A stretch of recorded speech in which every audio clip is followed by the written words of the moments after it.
Yun, natulpo na to si Deo.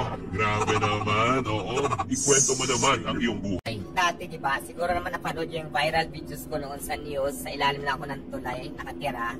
Tapos ngayon, naging negosyante na ako. Nag-umpisa muna tayo sa maliit. Sa sigarilyo candies lang. Hanggang nag-ipon. Tapos kainan.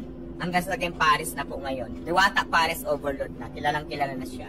Magbalik na. Lang tayo. Siyempre, nakilala ka nung na news guy. Yes. Ano ba yung kwento naman dun? Kayo Pa yung talagang down na down pa ako noon. Nasa ilalim na ako ng tuloy nakatira. Tapos ang source of income namin noon is nangangalakal talaga kami. Meron akong friend na mga construction. Encourage ako nila na bakit hindi ko subukan mag-construction.